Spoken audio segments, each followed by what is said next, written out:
안녕하십니까. 오늘은 역대하, 구약성경 역대하 7장 말씀을 읽도록 하겠습니다. 구약성경 역대하 7장.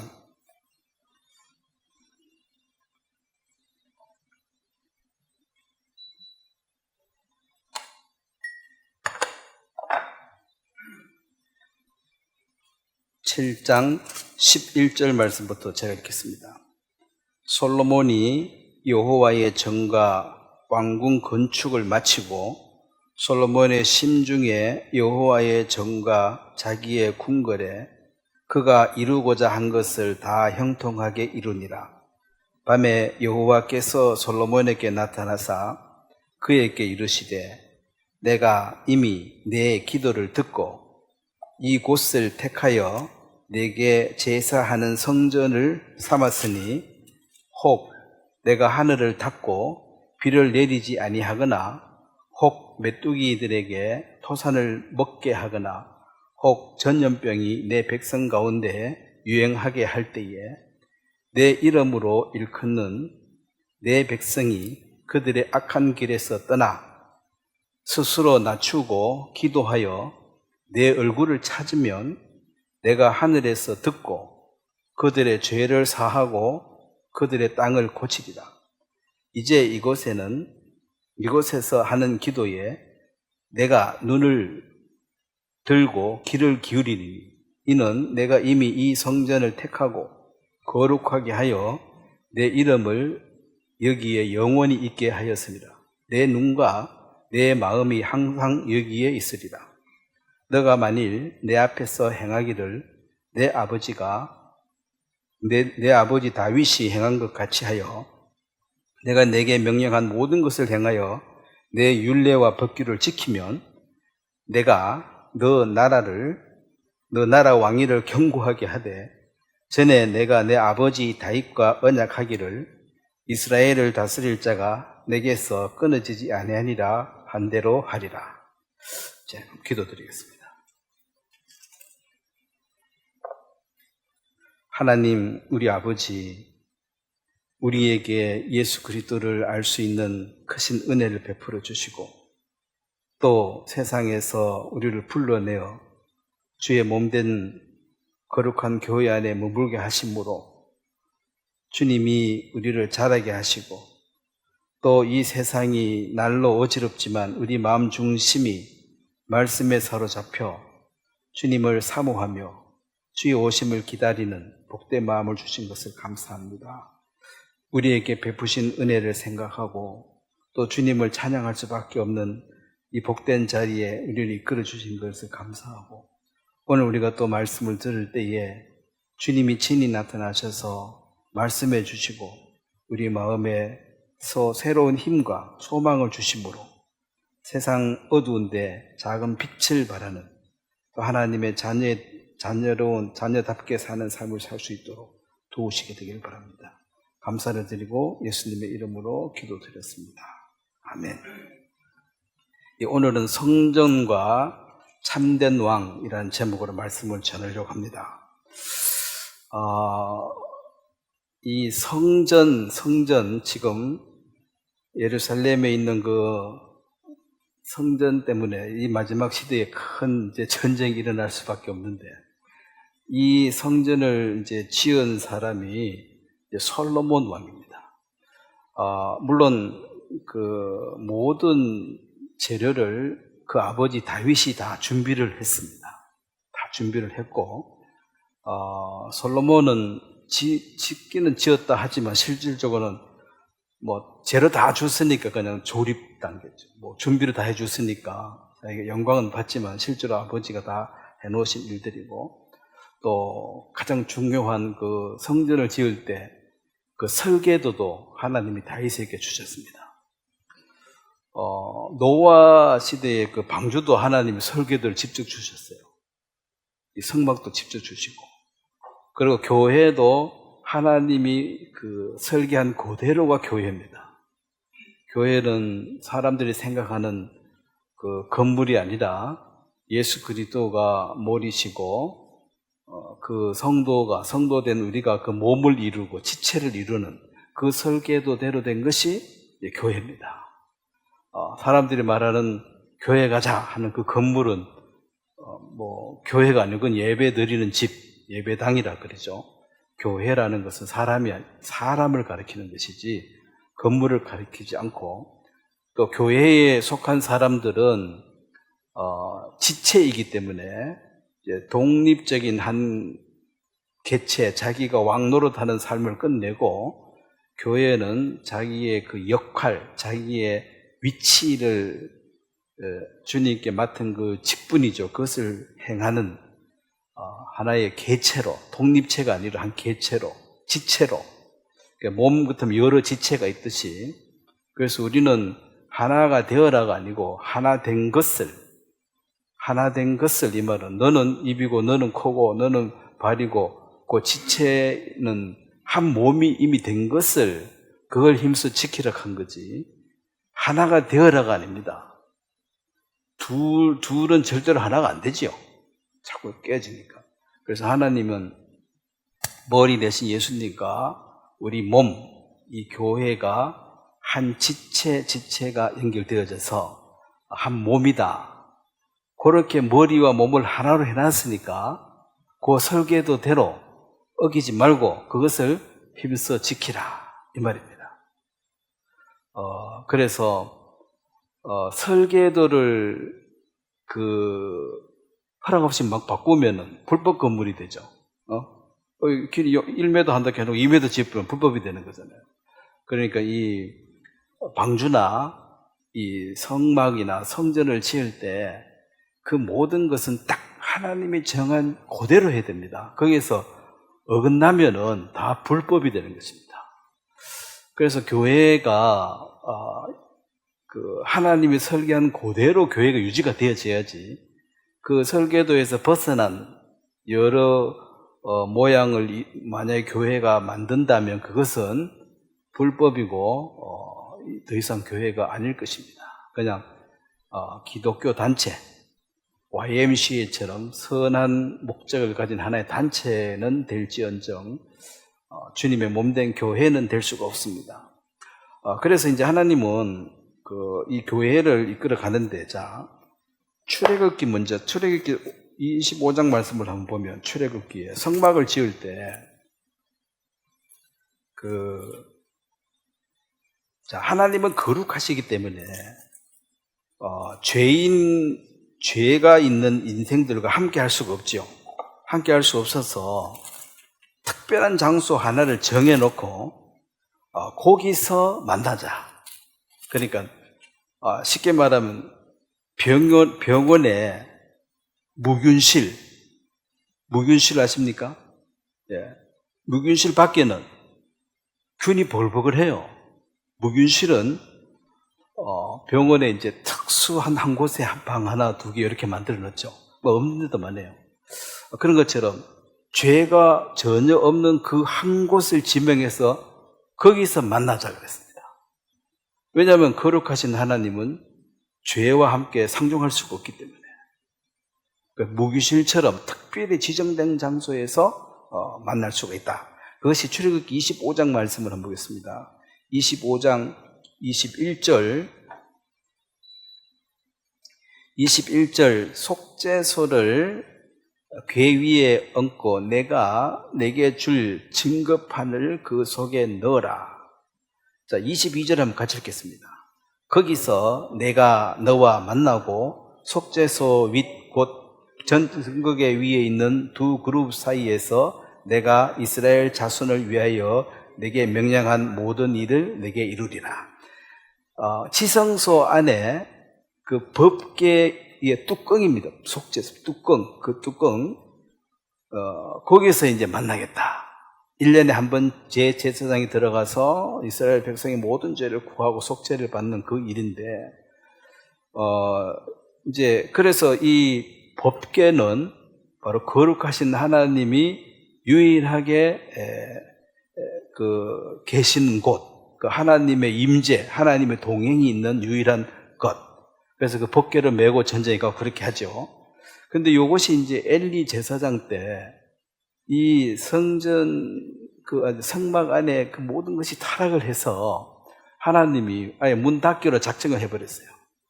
자, 그래서 시편 말씀을 한번 보면 시편 78편입니다. 시편. 자, 이 이스라엘 백성들이 이제 우리가 이제 이 구약성 읽으면서 계속 반복되죠. 이스라엘 백성이 타락하고 또 하나님이 징계하고 회개하고 다시 돌아오고 또 돌아와서 조금 있다가 그 다음 세대에 또 타락하고 계속 반복되는데 시편 78편 그 59절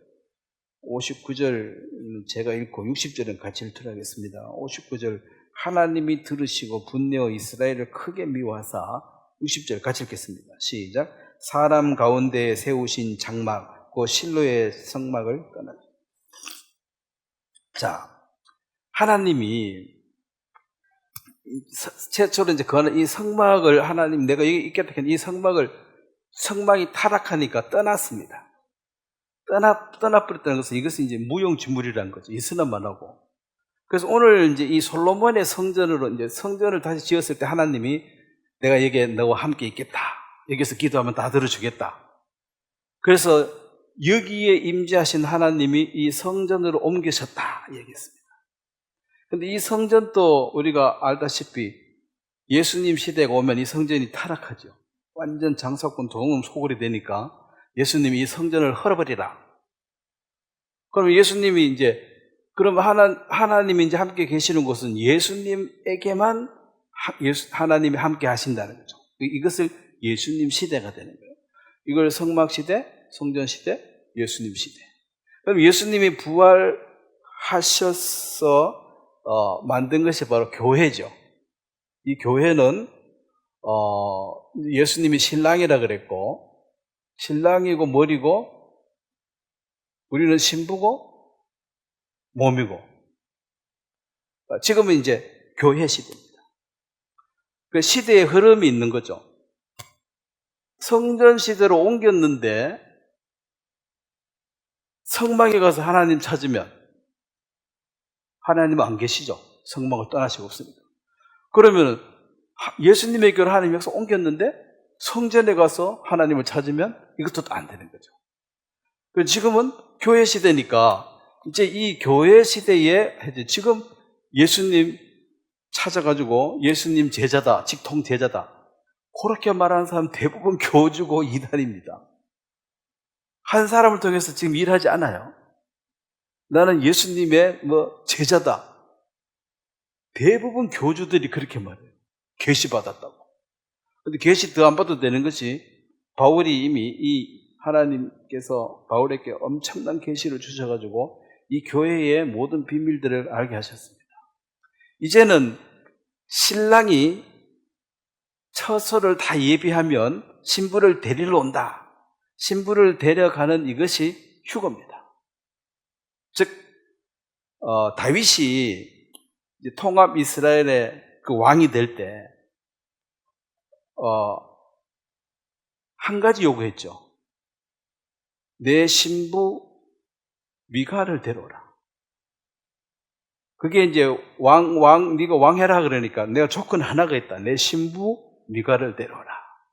즉, 이 땅에 예수님이 왕으로 다시 오실 때 요구는 딱 하나 있습니다. 뭘 요구한다고요? 내 신부. 내 신부. 그게 바로 교회가 들림받는 휴거입니다. 자, 그런데 이제 우리는 이제 이 결론을 이제 이렇게 쭉 나가면 알았습니다. 그럼 이 구약 성경에 구약 성경에 이 수많은 왕들이나 이스라엘의 역사를 보면 이런 큰 그림을 놓고 보면 이제 하나님, 인간은 실패하고 좌절하고 망하고 성막이 망하고 성전이 망하고 이럴 때 이스라엘 백성은 통곡을 하고 지금 또 이 성전 지으려고 난리잖아요. 그러면 지금 교회 시대의 성전을 다시 수립하면 이게 하나님이 여기에서 역사하시겠느냐? 자, 제3상전 지금 짓는다고 난리인데 이 성전 지으면 여기 누가 앉아요? 예? 저 그리스도 맞습니다. 물론 이제 그렇게 하는 것도 하나님의 큰 그림 안에는 다 있어요. 하나님은 절대로 손해보는 일을 안 합니다. 여건 망하든지 흥하든지 상관없이 하나님이 일괄적인 계획을 가지고 이끌어가고 있습니다. 그래서 이 시대가 바뀔 때마다 이 빨리빨리 캐치해가지고 지나간 거 이거 붙들고 있으면 안 된다는 거죠. 지금 교회 시대에 이제. 그래서 구원을 받았다는 건 우리의 신분의 변화인데, 내가 회사에 들어가서 열심히 일해가지고 진급해가지고 보너스 많이 받는 거하고, 회사에 들어갔는데 사장님과 결혼해가지고 사장이 내 남편이 돼버린 거하고는 차원이 다르죠.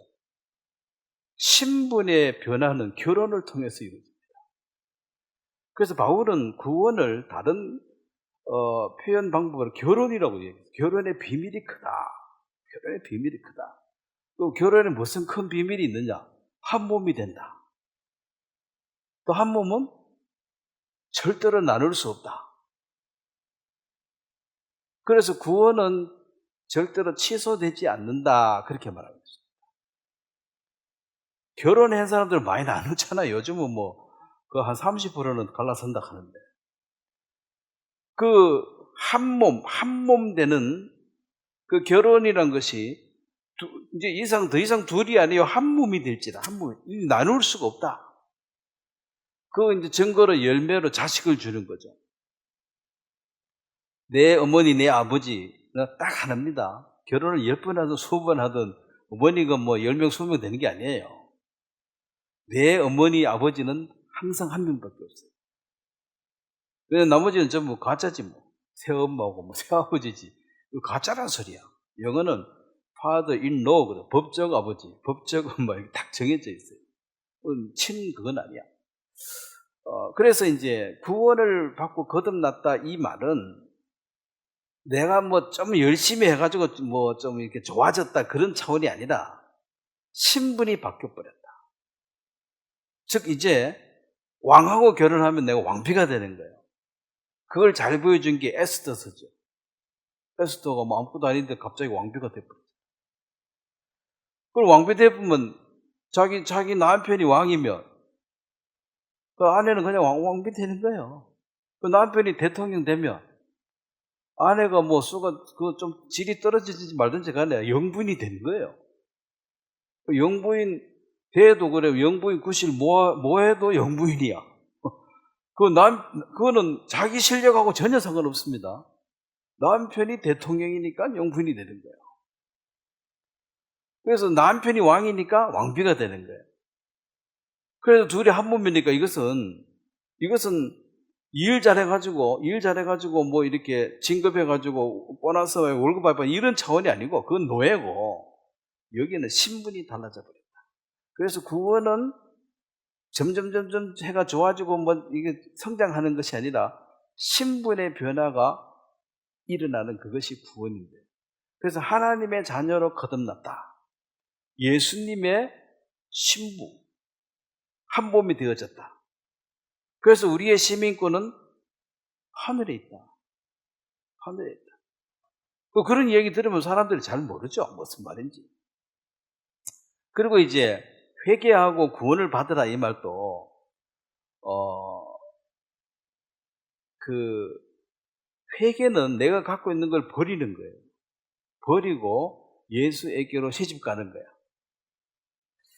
그 아비 집을 잊어버리라. 싶어서 그런 말씀드립니다. 이 땅에 갖고 있는 모든 것하고 그걸 내려놓고 예수님의 신부로 가는 것입니다. 그래서 하나님의 자녀가 되는 그것이 얼마나 크고 놀라운지는 그 하나님의 자녀 시집 가기 위해서 내가 버린 것, 내 아버지 집이 아무리 부자라도 그걸 버려야지만이, 아버지 집을 떠나가야지만이 남편하고 한 몸이 되는 것입니다. 그래서 이 세상에 가장 귀한 것을 사람들 이제 돈이라고 하죠. 돈이 지금 만몬 신인데, 돈이 나쁜 것이 아니라 돈은 뭐 편리하죠. 옛날에 물물 교환 들고 다니면 힘든데 돈 편하잖아요. 요즘은 돈도 필요 없지. 카드로 다 하고 있지. 요즘 현금 안 갖고 다니죠. 근데 이제 결국 그 만몬 사상이라는 것은 돈의 전능성, 돈이면 다 된다는 사상이에요. 돈이 최고고 돈이면 다 돼, 돈은 전능해. 그 사상, 돈이면 다야. 돈을 위해서 난 뭐든지 할 수 있어. 이제 그게 이제 돈을 하나님의 위치에 딱 두는 것입니다. 자, 돈이 유익한 거는 맞지만은 돈이 전능한 건 아니죠. 하나님 자리에 가면 안 되죠. 그래서 회개하고 구원을 받았다 이 말은 이 세상에 내가 가장 아무리 귀한 그 돈이 가장 귀하더라도 그것을 버리고 더 귀한 보배, 즉 하나님의 자녀라는 그 신분을 획득하는 것입니다. 그래서 주님을 따르는 제자들도 보면 뭐를 이렇게 버릴 게 많은 사람은 따라가기가 힘들겠죠. 버릴 때 고민이 많이 되니까. 근데 아무것도 없는 사람은 예수님 따라가기가 상대적으로 쉬운 거죠. 그래서 부자가 천국 가기가 어렵다는 게, 거지 보고 니 다 버리고 내 따라오라 하면 예? 뭐 버릴 것도 없고 지금 당장 가면 돼. 근데 부자 보고 버리고 오라 하니까 아이고 정리할 게 한두 가지가 아니야. 주식도 팔아야 되고 땅도 팔아야 되고 그래 이거 뭐 당장 따라 아이고 못 갑니다. 못 간다는 거죠. 그래서 낙타가 바늘기에 들어가는 것보다 더 어렵다. 그래서 그건 안 된다 소리죠. 그런데 그 뒤에가 사람은 할 수 없으되 하나님은 다 하실 수 있느니라. 그래서 그걸 다 버리고 구원받은 사람도 있다는 거죠. 이해가 안 된다. 저렇게 높고 귀한 사람이 뭐가 아쉬워서 예수를 믿노? 하면서 그러죠. 그 예수 믿는 사람은 대부분 버릴 게 많이 없는 사람들이에요. 따라가기가 쉬워. 물론 그것도 그래도 뭐가라도 있기가 있겠지. 그래도 버려야 되는데. 그래서 이제 예수님이 얼마나 소중하게 여기는가는 그 예수님을 얻기 위해서 네가 버린 게 뭔가. 내가 다이아몬드를 샀다면 다이아몬드를 우리가 봤을 때 뭐 이 가치가 얼마인지 모르잖아요. 그런데 이제 그 영수증이 얼마 줬다, 뭐 10억 줬다, 5억 줬다, 그 영수증 지불한 그 돈에 지불한 양만큼 이게 소중한 거거든. 그래서 보통 사람한테 이거 10억 주고 사라 하면 안 사지. 값어치를 모르니까. 근데 이제 그 사는 사람은 사놓고 야 이게 얼마짜리인 줄 알아? 모르지 너야. 그래서 영수증을 보여줘야 돼. 이거 야 10억짜리야. 야 대단하네. 뭔지는 모르지만 10억 주는 거 보이 대단하네. 자, 예수가 뭐냐 몰라. 근데 예수님 얻기 위해서 내가 버린 것이 뭔가. 야, 그 귀한 걸 버리고 이걸 얻었어? 그럼 이게 더 귀해. 더 귀하니까 내가 버리고 산 거지. 자, 10억을 주고 이 다이아몬드 얻었다는 것은 10억보다 이게 더 귀하니까 산 거잖아요. 그래서 예수님이 얼마나 귀한지를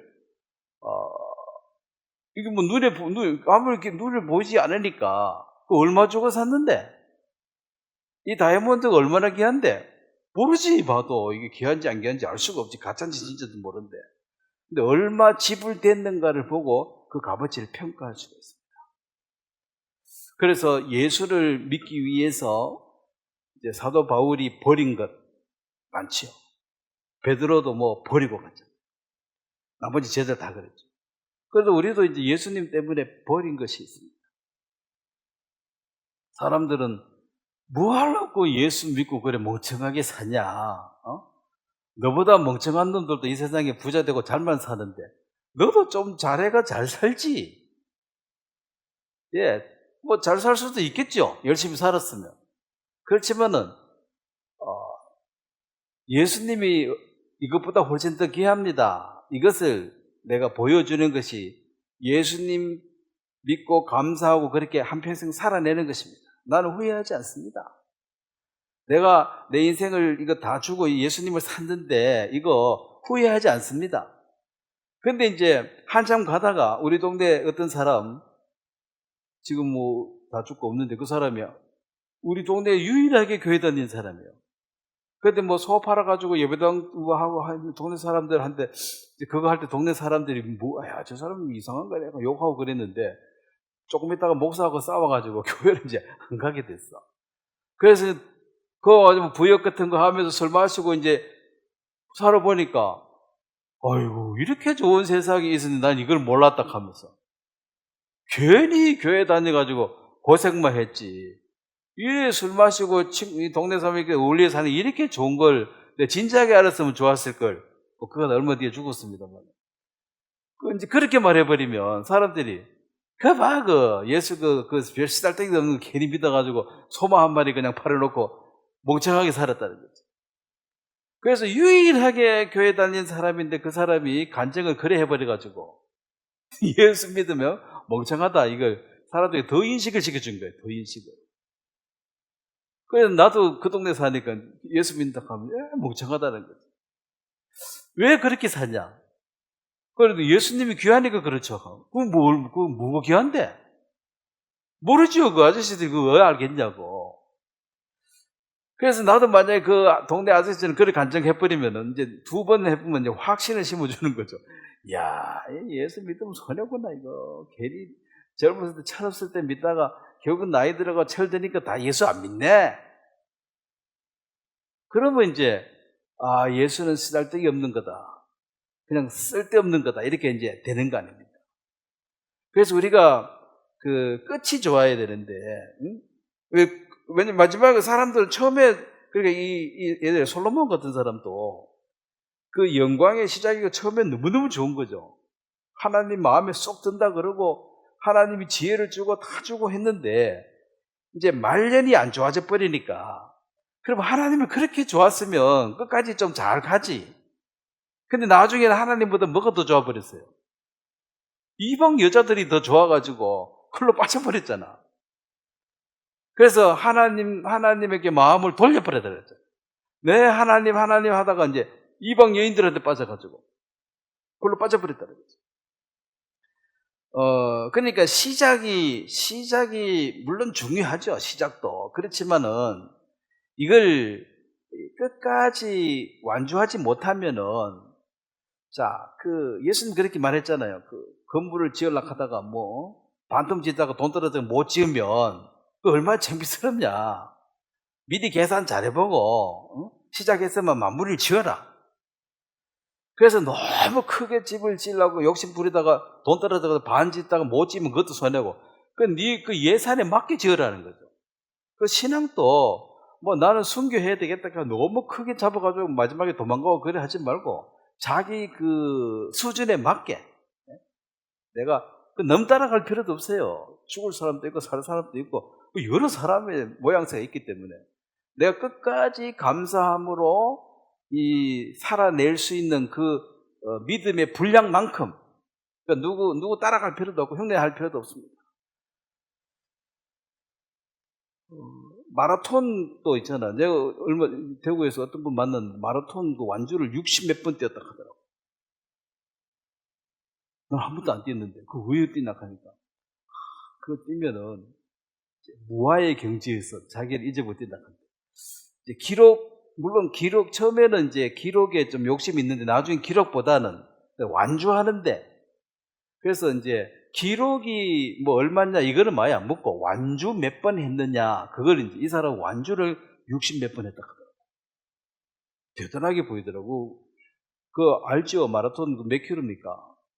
42.19 그러잖아요. 반 죽어요. 보통 한 1000m 그러니까 1000m 1km만 뛰고 나면은 그만두고 싶어. 1km만 뛰고 나면. 근데 그걸 완전히 끝까지 완주하고 한 번은 철없이 했다 치자. 그걸 60번 했다. 그게 미쳤거나 하여튼 대단한 사람인데 완주하고 나면 증을 하나씩 준대요. 뛸 때마다 참가비를 얼마 내고 뛴다 하더만. 뛰면 완주하고 나면은 기록 적어가지고 증 하나 준대. 그걸 이제 자기 기념비가 되겠죠. 이 신앙도 완주해야 됩니다. 그렇죠? 사람들 지켜보고 있잖아요. 예수 잘 딱 했는데 막판에 가서 예수 안 좋다고 욕하고 죽어버리면 그게 뭐 사람들한테는 예수 안 좋구나, 그게 남는 결론이에요. 그래서 그 믿음의 자기의 역량에 맞게 해서 끝까지 완주하고, 그래서 마라톤을 뛰는데 나는 뭐 얼마 전에 그분이 가더니 2시간 벽이 깨졌다 하더라고. 혹시 아십니까? 2시간 하려면 100m를 16초로 2시간 내내 뛰어야 돼. 여러분 100m 16초 한번 뛰어봤어요? 젊을 때. 여자들은 아예 안 되고, 남자들 잘 뛰어 15초, 16초 이러더라고. 운동선수야 물론 12초, 15초 하지만은 100m를 죽을 둥 살둥 숨도 안 쉬고, 10초, 15초인데 숨 쉴 게 뭐 있습니까? 숨 한 번 쉬면 30초 가는데. 숨도 안 쉬고 죽기 살기로 뛰는 그 속도로 2시간을 뛰어야 돼. 보통 사람은 죽어버려요, 그래 뛰면은. 심장 터져가지고. 근데 그 기록을 이제 2시간 깼다 하더라고요. 보통 사람이 만약에 100m 16초 그렇게 마라톤을 뛰면은 그 사람이 끝까지 가겠습니까? 중간에 가다 죽겠습니까? 죽는 거야. 왜 뛰어야 됩니까, 처음에? 자기 그 조시에 맞게. 그렇게 100m를 30초에 뛰든 50초에 뛰든 상관없이 자기 그 수준에 맞게 뛰어야 돼요. 옆에 사람 빨리 뛴다고 따라가다가는 죽어요.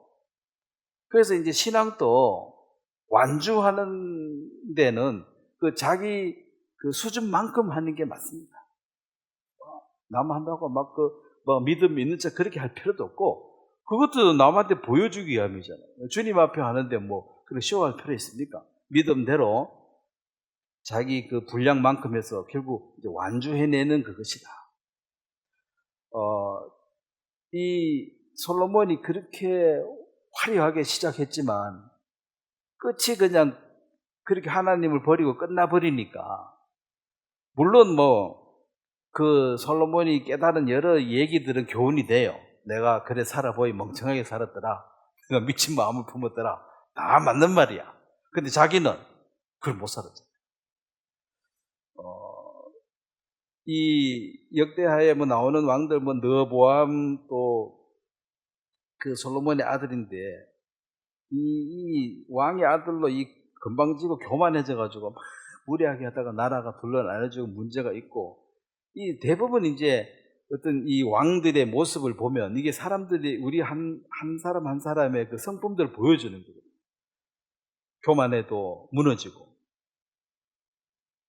그 여호사밧처럼 그렇게 하나님을 찬양하고 전쟁에 여호와께 속했다고 그렇게 하지만은 그 나중에 가면 또 사람을 의지하고, 요아스도 그렇고, 우시아도 또 교만해져가지고 잘난 척하다가 무등병 걸리고, 히스기야도 또 병이 걸리고, 이런 모습들이 다 이제 불완전한데, 결국 이 모든 왕들을 보면서 이제 우리가 왕 좀 제대로 된 왕 없나? 그걸 이제 사모하게 되는데, 제대로 된 왕이 바로 예수 그리스도가 만왕의 왕이십니다. 그분이 와야지만이 완전하고, 나머지 이 왕들은 다 그냥 그림자예요. 이래도 안 되고 저래도 안 되고 이 방법도 저거가 안 되고, 결국 예수님이 오셔야지만이 완전하게 되는구나.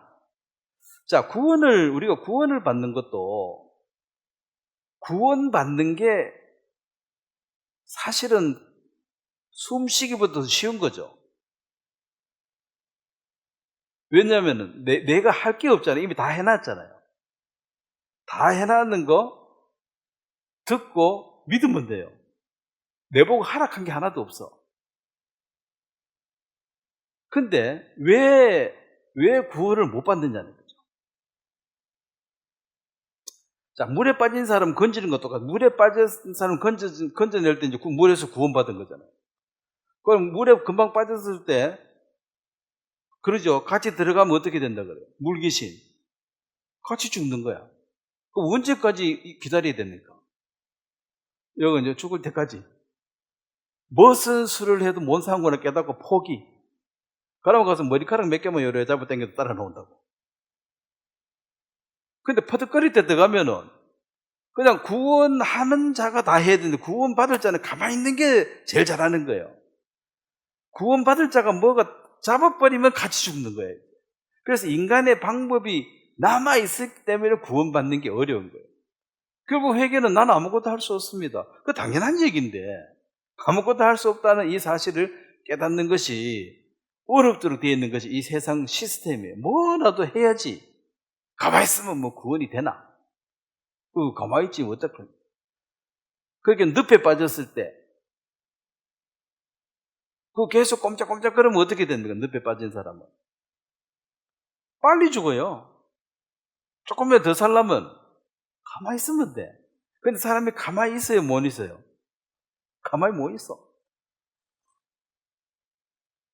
그래서 은혜라는 것은 은혜를 줘야 될 의무도 없고 받는 사람도 자격도 하나도 없고 그런 사람에게 베풀어 준 게 이게 긍휼입니다. 긍휼하심으로 우리가 구원을 받은 거예요. 반드시 하나님이 나를 구원해야 된다는 빚을 진 사람이 하나님 빚진 게 아니에요. 우리가 무슨 자격이 있는 것도 아니야. 그렇게 도와줄 의무도 없고 도움 받을 자격도 없고 아무것도 아닌데 탁 도와준 이게 긍휼하심을 입었다. 그 구원은 긍휼하심이 크신 하나님의 선물이거든요. 그래서 너무나 쉬운데 사실 이 세상에 구원받는 게 실질적으로 너무 어려운 거야. 전부 자기 방법을 아직까지 붙들고 있습니다. 포기를 안 합니다. 그래서 이 구약 성경은 이 방법 저 방법 다 이런 왕 저런 왕 다 해봐도 제대로 되드나 안 되드나? 안 되던데요. 이게 이제 성경이잖아요. 안 되던데.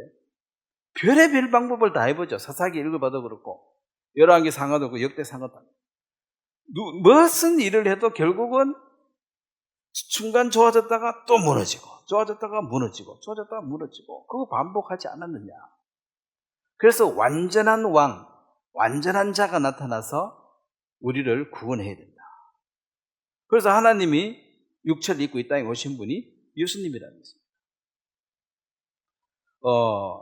자, 오늘 그 본문 말씀을 보면 역대하 6장에 있는 말씀을 먼저 한번 보겠습니다. 역대하 6장. 자, 그 당시는 지금 하나님이 내가 성전에 내가 여기 있겠다. 성전에서 기도하면 내가 다 듣겠다고 약속했습니다. 그러면은 이게 이제 성전 시대예요. 성전 중심입니다. 그러면 성전 중심 신앙이 회복이 되면 그 나라는 부흥이 되고 그 시대는 부흥이 되고 요 성전 중심의 요 예배 사상이 무너지면 그 나라는 바로 내리막길로 떨어집니다. 이게 항상 반복되는 거예요. 그래서 이제 그 역대하 6장 30절에 보면 주는 그 앞 6장을 한번 보겠습니다. 먼저 주는 계신 곳 하늘에서 들으시며 사유하시되 각 사람의 마음을 아시오니 그의 모든 행위대로 갚으소서. 주만 홀로 사람의 마음을 아심이니이다. 자, 우리가 이제 답답하다 내 마음을 그렇게 몰라주나 그럴 때 많죠. 사람들이 날 좀 알아줬으면 좋겠는데 알아줘야 몰라줘요. 몰라주죠. 사람의 마음 속을 알 수가 있어요, 없어요? 모른다 하잖아. 그래서 사람의 마음을 다 아시는 분은 누구? 하나님 한 분밖에 없다.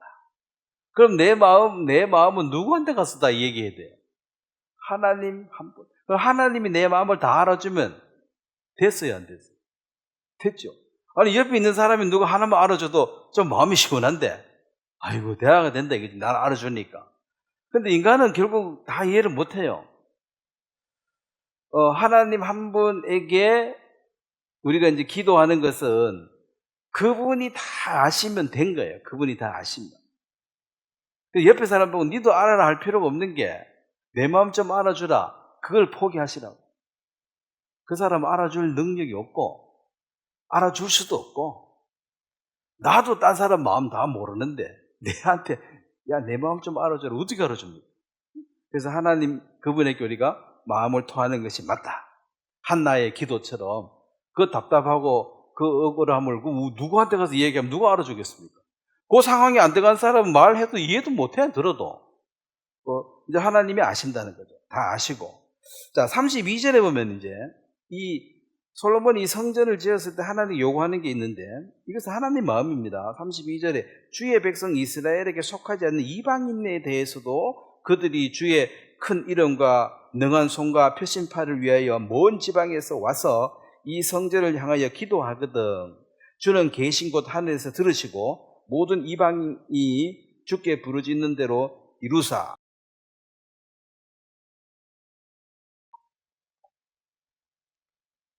그러니까 원래 이제 이스라엘은 아주 좀 독특하죠. 배타적이고 좀 편협하고 이방인들은 싫어하고 지금도 그럽니다.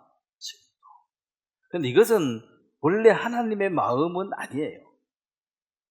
이스라엘 백성들이 택함을 받은 것은 맞지만 그렇다고 해서 택했으니까 너희들 다 천국 간다 그 말도 아니고 내가 너희들 택해서 너희들 도구를 사용해서 너 그쪽 가문을 통해서 예수 그리스도가 태어나겠다. 구원을 이루는데 너희를 쓰겠다. 이렇게 선택한 거지. 이스라엘은 다 천국, 이방인은 다 지옥 이렇게 택한 게 아니라는 것입니다. 그런데 유대인들은 그런 선민사상, 그래서 우리는 다 천국 이 사상을 갖고 있고 니들은 다 지옥이야 이런 사상을 갖고 있으니까 아주 배타적이고 편협해요. 그래서 유대인들을 사람들이 싫어한다 좋아한다? 싫어해요. 싫은 짓을 하는 거지. 그 모든 사람이 다 싫어할 때는 뭔 이유가 있는 거예요. 그래도 물론 이 세상에서 이제 또 큰 이 사단의 어떤 보이지 않는 세력이 이 복음을 비난하기 위해서 사실은 뭐 유대교하고 복음하고 크게 상관이 없습니다만은 결국 이제 그 하나님이라고 부르는 그 하나님이 자 유대인들은 지금 아직도 여기 머물러 있잖아요. 이 성전에. 지금 여기 예수님 시대 지금 교회 시대 때 왔는데 이게 이제 문제가 큰 게 봐요. 자 여기가 석기 시대고 여기가 청동기 시대고 청동기 다음에 철기 시대 같으면 이 청동기 시대를 자꾸 이 청동기가 구리잖아요. 구리. 물론 돌멩이 가지고 막 찌르고 하다가 청동기 구리만 해도 좀 이건 무디지만은 철은 훨씬 더 날카롭죠. 그러면은 이 시대가 바뀐다 그지? 자, 이제 청동기 시대가 왔으면 돌 가지고 창 만들어가 찌르는 거 하고 구리 가지고 창 만들어가 찌르는 거 하고 누가 싸움 잘하겠어요? 청동기가 잘할 거 아니에요. 근데 이게 구리가 비싸. 그래서 옛날 청동기 시대는 장군들, 귀족들만 창 있고 나머지는 없어 무기가. 근데 철기는 싸. 그래서 모든 병사가 창을 다 가지고 있었어요. 그러면 이제 철기 시대가 딱 열리버리면 청동기 시대, 청동기 무기 갖고 와가지고 철기하고 싸우면 누가 이깁니까? 철기 시대가 당연히 이기는 거지. 그러니까 이 시대가 변하는 것은 이거는 이제 끝났다 이 말입니다. 청동기 시대가 왔는데 자꾸 돌멩이 깨가지고 갈고 앉았으면 이거 안 된다는 거야. 그리고 아직도 돌도 많은데 자, 돌이 없어서 철기 시대가 끝난 게 아닙니다. 청동기가 발견됐으니까 이걸 이제 발명했기 때문에 돌은 많이 있어도 이건 이제 안 쓰는 거야 이제. 그래서 이 시대가 지나고 지금은 AI 시대고 생성형 AI 시대. AI는 가르쳐 준 것만 잘하는 거고 생성형 AI는 뭐예요? 자기가 배워버려. 저것끼리 공부해가지고 박사야. 그래서 이제 세상이 항상 마귀는 모방하잖아요. 하나님 모방한 게 귀신이고 마귀잖아요. 그래서 귀신 같다 이 말은 이제 신 하나님 같다 이 말인데 인간들이 하나님 대해서 무지하니까 내가 하나님이다 속이려고 하나님 비슷하게 나오는 게. 그래서 이 AI 생성형 AI가 이 세상을 지배하고 있기 때문에 지금 시대가 너무 빨리 바뀌어요. 지금 철기 이거는 뭐 옛날 얘기고 너무너무 빨리 바뀌어요. 지금은 이 AI 시대 와서 지금 마지막 시대예요. 더 이상 더 갈 게 없어 이제. 지금 뭐 언어의 불편함이 이제 없다. 아니 뭐 얘기하던데 대놓고 인터넷 없어도 폰 안에 뭐 어플 하나 받아가지고 터놓고 얘기하면 다 된대요. 자, 이게 좋은 거예요, 안 좋은 거예요? 세상으로 보면 좋지. 골치 아픈 외국어 공부 안 해도 되고. 그런데 자, 하나님이 언어를 이렇게 흩트릴 때 이유가 있었죠. 예, 그런데 인간이 이거 이제 끌어모았습니다. 이게 선 넘은 거 아니에요? 하나님 하지 말라 했는데 했잖아요. 선 넘었잖아. 그럼 선 넘으면 뭐 해야 돼요? 심판받아야지. 그때 허락 안 됐으면 지금도 안 되는 거예요. 그때 됐으면 지금도 되는 거고. 이게 연속성이거든요. 하나님 이랬다 저랬다 이랬다 저랬다 하면 안 되지.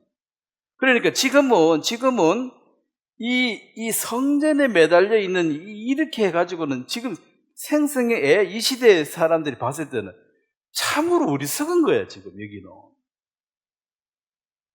성전 지어서 지금 뭐 어쩌겠다는 거예요. 예수를 믿어야지. 그러면서 이스라엘 병사들이 물론 그게 신앙의 표시인지 아닌지 모르지만은, 네바로인 그거 가지고 예수님 상 그거 부셔가지고 욕하고 그러죠. 부셔도 돼. 상 자체는 우상이니까. 잘 부사왔는데. 그런데 사람들 느낌상, 저 사람 예수를 때려잡네? 이러면 구원 못 받은 기독교 사람들은 봤을 때, 그거 깨면 안 되는데? 저 나쁜 놈인데? 이래 되면 또 미움받는 거야. 건드리는 거죠. 심기를 불편케 하는 거지. 그럼 또 싸움 나잖아. 그래서 사실은 그걸 만드는 것도 잘못이고, 깨는 것도, 괜히 사람 감정 상해 그것도 잘못이죠. 근데 크게 보면 그 잘못한 것도 없어. 그건 좀 깨져야 되는데, 네? 또 그런 말하면 우리 보고 욕하겠지. 어쨌든 시대가 이렇게 바뀌었는데 이게 못 따라오고 있습니다. 못 따라오고 있습니다. 그래서 이 성경이 말하는 것은 그 구약 시대도 이방인들에게 천한 만민에게 복음을 전할 그리스도의 그 깊은 뜻이 이미 숨어 있었다는 거예요. 그리고 항상 구약도 읽어보면은 두 손 들고 아이고 우리는 항복입니다 하고 하나님의 백성에게 속해 오는 사람을 하나님은 거절한 적이 없습니다. 이방인이 들어와가지고 이방 풍속 그대로 사는 걸 싫어했지, 이방 싹 버리고 여기 싹 속하러 들어오면 항상 받아주었거든요. 항상 받아주었거든요. 그래서 세상의 구주, 즉 유대인의 하나님이 아니라 유대인만 사랑하는 하나님이 아닙니다. 하나님은. 그래서 유대인들이 지금 자꾸 착각하고 교만한 게 우리만 사랑한다는 거죠. 맞습니까? 하나님이 유대인만 사랑합니까? 이방인은?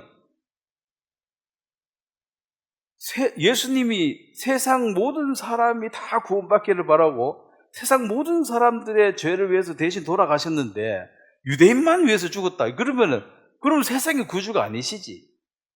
그럴 수가 없다는 거예요. 그래서 이렇게 이제 큰 그림으로 봤을 때 이게 분명히 하나님은 어떤 위치든지 간에 깨닫고 돌아온 자들을 반드시 받아주라. 그걸 용서하라. 그리고 먼 데에서도 뭐 하더라도 성전 방향만 잡고 그쪽으로만 기도해도 들어주라.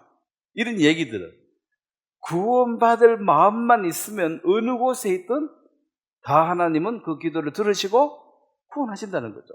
그럼 여기는 성막에 와서 기도, 성전에 와서 지금은 하늘에 계시고 어디서 기도하든 다 들으시겠다는 거예요. 그래서 사도행전에도 나오지만 진짜 갈급한 준비된 사람들은 하나님이 구원받은 사람을 보내가지고, 그죠? 어쩌든지 구원받은 사람을 만나야지 구원받거든요. 그래서 가기 싫은데 억지로 보내가지고 결국 복음을 전하게 하고 들음으로 안 듣고는 못 깨닫으니까. 그래서 복음을 전하니까 전하러 가는 그 발이 아름답다는 거죠. 왜 갑니까? 거기서 찾고 있는 거예요. 찾고 있어. 성전에 저 멀리서 방향만 잡고 하나님 기도하면 또 하나님 들어줘야 되는데 이제 하나님이 구원받은 사람 그쪽에 보내야 된다. 그래서 때로는 이유 없이 감옥에도 한 번씩 가야 되는 게, 거기 누구 구원받을 사람이 있으면 누구 감옥 가야 돼요. 우리 중에 한 사람 뽑아가 감옥을 보내야 돼. 누구 한 사람 병원 또 입원해야 돼. 싫어도 가야 돼. 그건 누가 있다는 소리죠. 그래서 항상 거기 가서 모든 사람에게 다 복음 전하라는 게 아닙니다. 뭐 예수 전당 불신주 그렇게 해도 안 되고, 정말 거기에 하나님 준비한 영혼이 누구이신지 우리는 알 수가 없지. 거기에 그냥 병문안은 어떤 사람을 하나님 타겟으로 잡았는지, 그게 청소부인지, 그게 간호원인지, 의사인지 몰라. 그 환자인지 누군지는 몰라. 어쨌든 하나님은 거기에 찾는 자가 있으니까 보내시는. 자, 역대하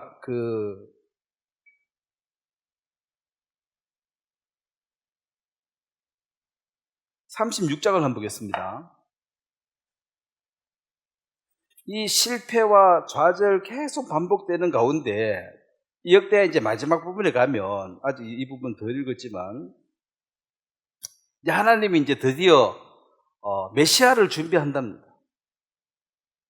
그래서 이 역대하 다음에 이제 에스라 나오는데, 에스라가 그 성전을 다시 짓는 거예요. 포로 생활 끝나고 돌아서 짓는 건데, 그 제일 마지막 36장 22절에 보면요, 아사의 고레스 왕 원년에 여호와께서 예레미야 입으로 하신 말씀을 이루시려고 여호와께서 바사의 고레스 왕의 마음을 감동시키심에 그가 온 나라에 공포하고 조서를 내려 이르시되. 자, 그 23절에 같이 읽겠습니다. 시작. 바사 왕 고레스가 이같이 말하노라. 하늘의 신 여호와께서 세상 만국을 내게 주셨고 나에게 명령하여 유다 예루살렘 성전을 건축하라 하셨습니다. 너희 중에 그의 백성된 자는 다 올라갈지어다. 너희 하나님 여호와께서 함께 하시기를 원하노라 하였노라. 요게 이제 예레미야도 얘기했고 이 이사야서에서도 얘기했는데, 사실은 이게 150년 전에 이미 예언을 한 거예요. 이사야서에서도 보면은 예레미야라는 사람이 태어나서 150년 태어나서 내가 그를 기름을 부었다. 이사야 45장 기름 부었다. 내가 그를 세웠다. 뭐 하려고 세웠느냐? 지금 다 포로로 가 있으니까. 남녀 다 망해버렸잖아요. 바벨론 포로로 있으니까 이걸 이쪽으로 다시 돌아오게 해서 성전을 짓게 하는 그 역할을 누가 맡았어요? 고레스가 맡았다. 자, 그 고레스가 여기 간증을 하잖아요. 23절에 보면은 여호와께서 세상 만국을 내게 주셨고. 자, 이 사람 중 하나님 누군지 알죠? 내 잘나서 내 왕 됐다 이래 말 안 하잖아요. 하나님이 이 자리를 주셨다. 청지기의 그 사명을 갖고 있잖아요. 하나님이 내게 주신 직분이다. 그럼 왜 나를 왕으로 세웠을까? 이스라엘 백성들을 다시 귀환시켜가지고 성전을 지을 수 있도록 네가 다 되라 그랬습니다. 자재도 되고 그 빼앗아온 그 성전 도구도 다 돌려주고 또 그 안전하게 돌아갈 수 있는 군사도 네가 지원해주고 필요한 모든 것은 다 지원해서 너는 성전을 재건하는데 그것 때문에 내가 너를 세운 거야. 그게 고레스 왕입니다. 이 고레스가 지금 이란의 그 왕입니다. 그래서 이란이 이스라엘을 이렇게 도왔어요. 지금은 왜 원수됐어요? 또 이스라엘이 그 1948년 독립됐을 때 제일 먼저 인정해 준 나라가 이란입니다. 그리고 팔레비가 쫓겨나기 전까지는 같이 무기도 만들고 아주 친하게 잘 지냈습니다. 근데 이제 호메이니 그 사람이 나타나가지고 친정국가는 솔로몬처럼 이제 그 하나님이 솔로몬을 세웠고 다윗을 세웠고 그 다윗이 하는 모든 말에 네가 순종해라. 그 자리에 그 자리에 호메이니라는 영감이 딱 앉은 거야. 내가 신이야 이제. 내 시킨 대로 다 해야 돼. 그래서 악마, 미국 큰 악마, 이스라엘 작은 악마 이거 다 죽여야 된다. 그렇게 지금 37년, 40년 동안 살다가 지금 요 상태에 왔습니다. 자, 이스라엘을 대적하고 이스라엘에게 그렇게 악감을 품으면은 그 끝이 어디에 돼 있습니까? 망하게 돼 있죠? 어찌됐든 망하게 돼 있어요. 누구 손을 빌려서든 망하게 돼 있습니다. 하나님은 큰 뜻대로 쭉 이루어가기 때문에 이 사람 저 사람 쓰는데 이 쓰임 받는 사람이 반드시 뭐 훌륭해서도 아니고 안 훌륭해도 쓸 수 있어요. 뭐 빌려온 도끼로도 할 수 있고 내 도끼로도 할 수 있고 어쨌든 하나님이 쓰셔서 이루어 나가는데 이 고레스가 이제 자기가 왕이 됐을 때 이 이스라엘 성경 속에 자기 이름이 150지 이미 기록되어 있고 고레스가 왕이 된다는 걸 다 기록되어 있어가지고 깜짝 놀란 거죠. 도대체 이분이 누구신데 150년 뒤에 태어날 나를 이미 이름까지 다 알고 왕 될 걸 아셨냐? 여호와 하나님이시다. 누구냐? 이스라엘 백성은 우리가 믿는 하나님이시다. 그러면 너 이래 살면 안 되지. 그분이 나에게 이 큰 나라의 왕으로 세워줬기 때문에 내가 모든 힘을 다 동원해서 너희를 돕겠다. 가서 성전 지어라. 그래서 성전이 다시 재건이 됐습니다. 그 성전이 로마한테 또 무너지고 또 헤롯이 다시 지었는 그것도 또 무너지고 지금 이제 다시 지으려고 또 애쓰죠. 그래서 이 성전이라는 것은 분명히 솔로몬 시대는 내가 여기 있겠다 했고요. 거기에서 기도하면 되고 그쪽 방향으로만 기도해도 된다. 이것은 장차 완전한 성전. 자, 성전. 신약에는 바울은 너희가 뭐라 그랬습니까? 성전이라고 그랬습니다. 그래서 이제 이게 점점 이제 이상한 거예요. 이제 자, 이 교회가 이제 성전이 교회가 되어졌다. 자, 교회라는 것은 건물이 아니니까 사람이니까 결국 너희가 성전이다. 성전이라는 것은 요 성막 법궤 위에 하나님 고기만 거룩했기 때문에 하나님 함께 하셨잖아요. 이 성전도 거룩하니 하나님 함께 했고 예수님 거룩하니 함께 했고 교회라는 이 말 실제로 형제자매니까 형제자매들의 마음속이 거룩해졌기 때문에 성령이 와서 여기는 영원히 함께 하는 곳이 되었어요. 그래서 하나님이 머무시는 곳, 하나님이 함께 하시는 곳, 하나님이 임재하는 곳이 성전인데, 자, 여러분이 죄사함 받고 거듭난 사람 마음속에 성령 선물을 받았으니까 그 거룩한 영이 있는 그곳이 성전이라는 것입니다.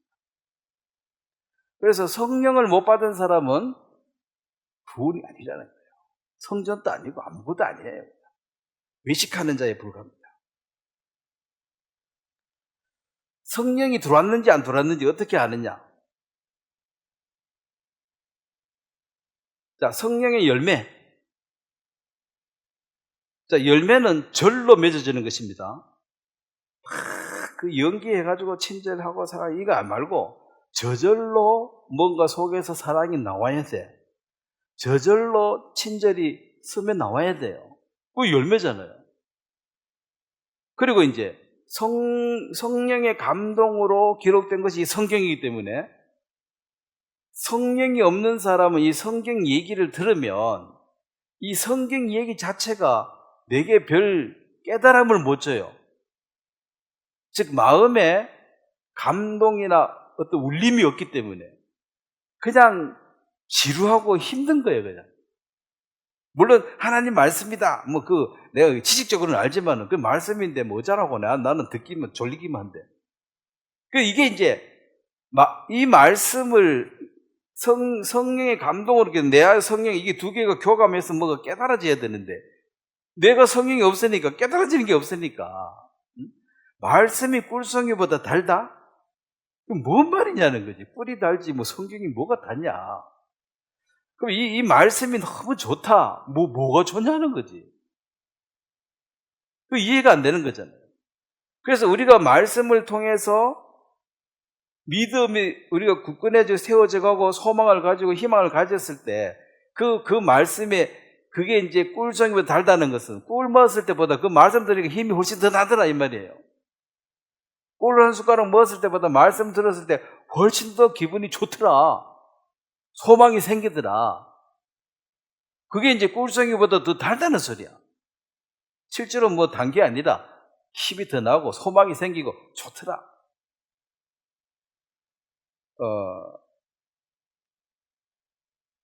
그러니까 이 성전 예수님 내가 곧 성전이다 그랬고 그 다음에 예수님은 이 솔로몬 이하 그 모든 왕들이 다 허물이 있어서 다 무너졌는데 완전한 왕이 바로 예수 그리스도이시고, 또 이 예수님이 재림을 통해서 그가 만든 그 완전한 왕국이 바로 천년 왕국이 될 것입니다.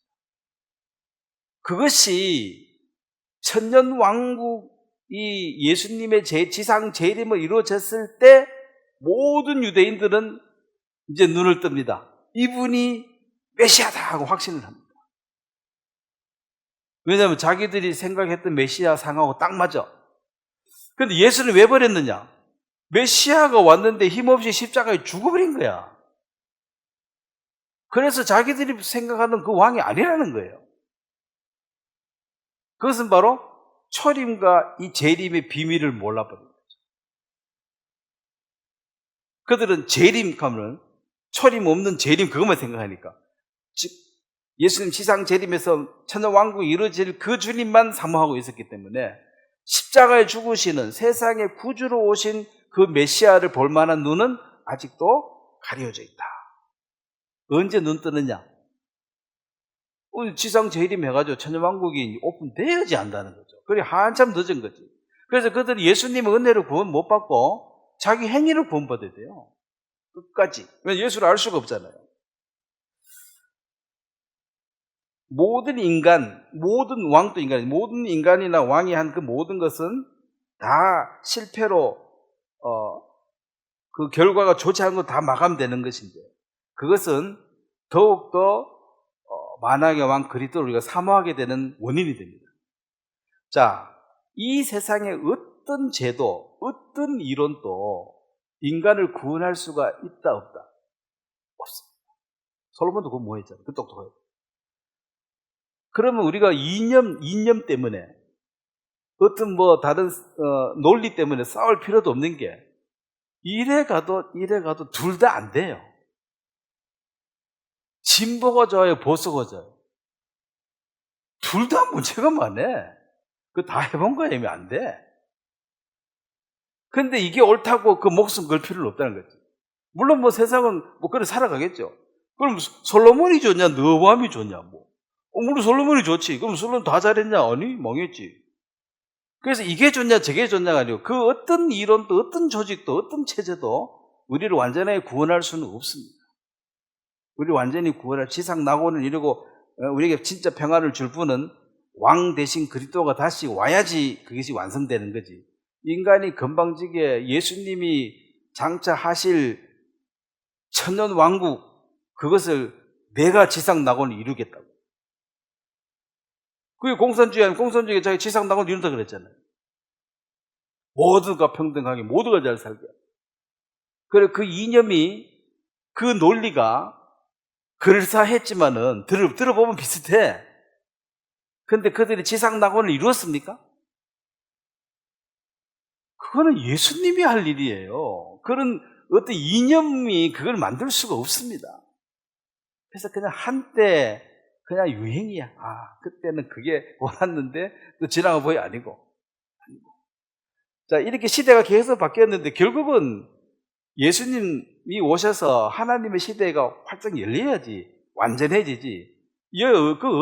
뭘 변화된 건 사실이야. 그렇지만 그 어떤 것도 완전한 구원을 이룰 수가 없기 때문에 우리는 이런 이제 성경을 보면서도, 야, 이런 실패, 이런 좌절, 이 말도 안 되는 짓을 계속 하고 있구나.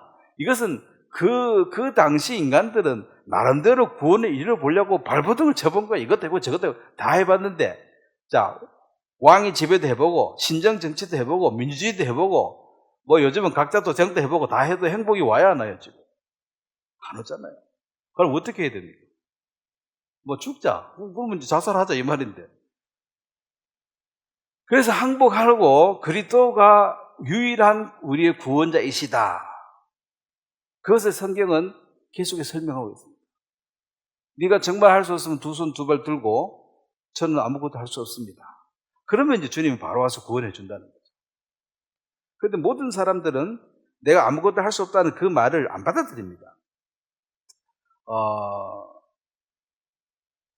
그리고 이제 지도자 한 사람의 그 역할이라는 것이, 왕 한 사람이 신앙이 똑바로 되어지면 그 왕이 하나님과 동행할 동안에 그 백성들도 하나님을 바라봅니다.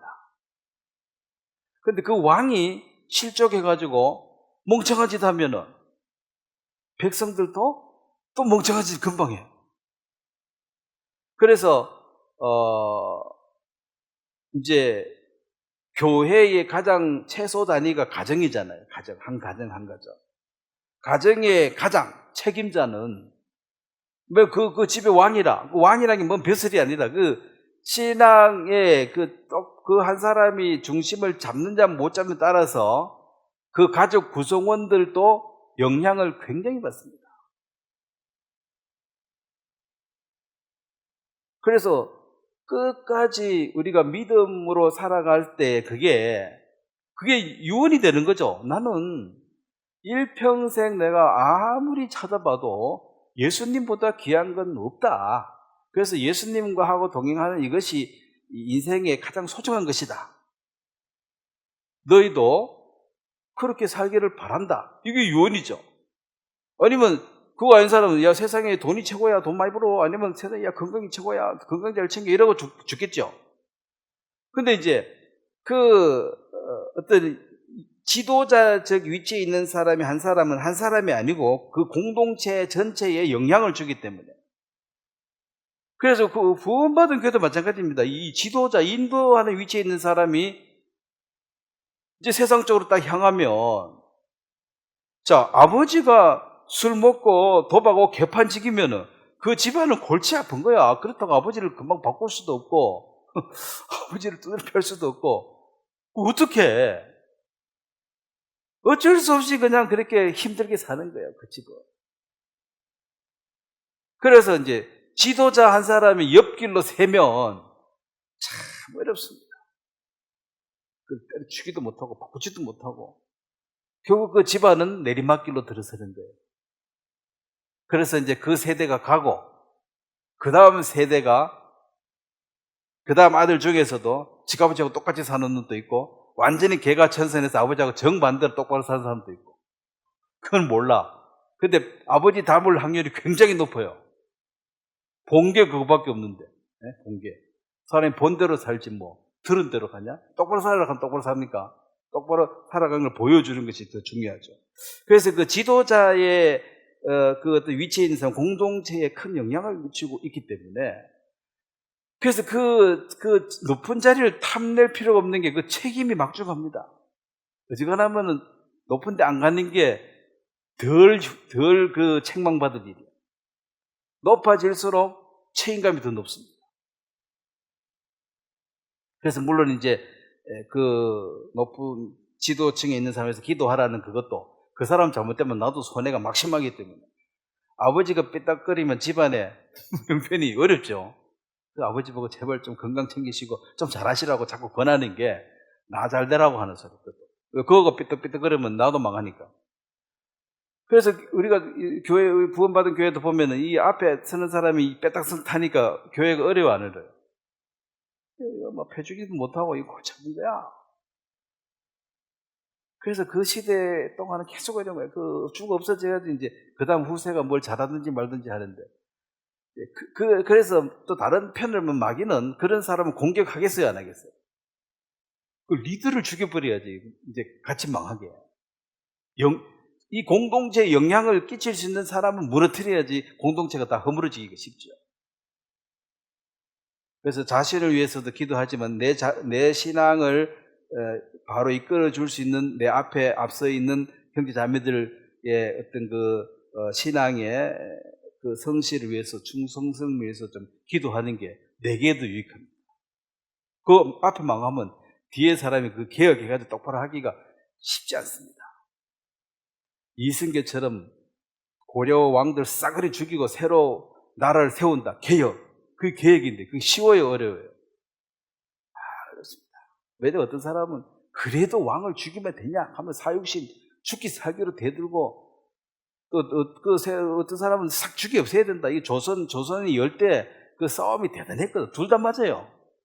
네가 뭔데 왕을 없애냐 이것도 맞고 야 왕도 시원찮으면 바꿔야 돼. 그럼 네가 왕하려고 내가 왕하려고 그렇게 이 나쁜 놈이라고 요것도 먹고 개혁을 한다는 게 보통 어려운 게 아니에요. 왕 죽이고 자기가 왕 됐잖아. 그럼 딱 보면은 왕 죽이고 왕 됐는데 나쁜 놈이 당연히 욕하지. 그 이제 한참 잘해야지만 나중에 후대가 평가하겠죠. 아, 고려는 그때 문 닫는 게 맞았구나.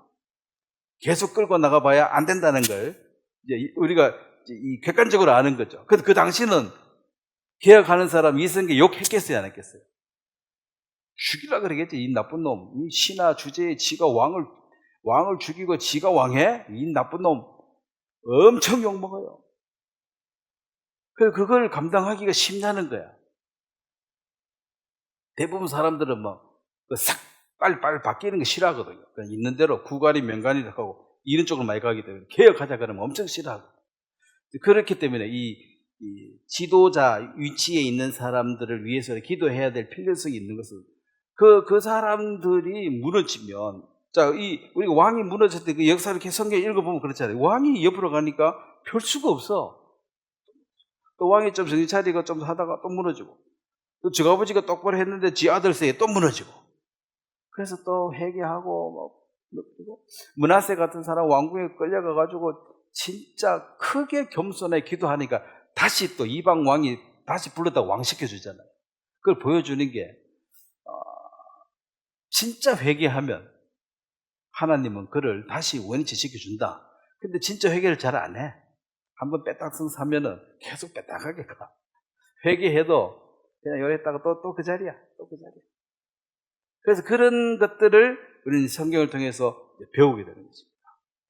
물론 만왕의 왕 대신 예수 그리스도 이 땅에 오셔서 이 모든 불안한 것을 정리하고 완전한 왕, 완전한 교회, 완전한 천국을 완성하는 것이고, 아직까지 그 여정에 있습니다. 그 여정에 있지만은 희망적인 것은 이 역대하의 그 여러 왕들의 사건이 있지만 마지막은, 자, 내가 고레스를 준비해서 너희들 지금 포로로 지금 괴롭고 힘들지만 내가 나의 방법과 능력으로 내가 성전을 다시 지어서 거기서 하나님 섬기게 너희들 해줄 거야.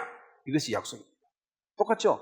예수님이 다시 오셔서 완전한 하나님의 나라를 만들어서 거기서 하나님 성전 잘 살게 해줄 거야. 그 약속이 메시아 사상이죠. 그게 이제 들어있습니다. 자, 오늘 여기까지 말씀을 전하도록 하겠습니다.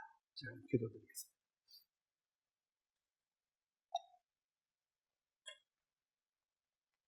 하나님 아버지, 어떠한 왕도 온전한 왕이 없는 것처럼 또 이 세상에 어떠한 제도와 이념과 방법도 우리를 완전히 구원할 수가 없습니다. 우리의 완전한 구원은 주님의 재림하심으로 천년 왕국이 이루어져서 하나님의 모든 것들이 우리에게 건립해지게 될 것입니다. 이 성경을 보면서도 답답하고 어려운 부분이 많이 있었지만, 자, 하나님은 이미 150년 전에 이 고레스를 선정해서 성전을 다시 중건하고 이스라엘 포로에서 벗어나게 해서 다시 본국으로 돌아가게 하고 하나님을 섬기게 하는 그 계획을 갖고 있었습니다. 오늘 우리가 이 땅에 잠시 나그네의 삶을 살지만 우리 주님이 다시 오셔서 우리를 또한 완벽하게 회복해서 하나님을 섬기게 할 줄 믿고 감사를 드립니다. 우리의 삶 가운데 여러 어려움과 부족함도 마침내 우리의 마음을 겸손케 해서, 겸비케 해서 주님을 찾게 만들고 또 그 주로 말미암아 얻어지는 것들로 우리가 감사하며 그 주님의 것을 누리게 하는 복된 삶을 주시게 되기를 바랍니다. 감사를 드립니다. 예수님의 이름으로 기도드리겠습니다. 아멘. 네, 수고했습니다.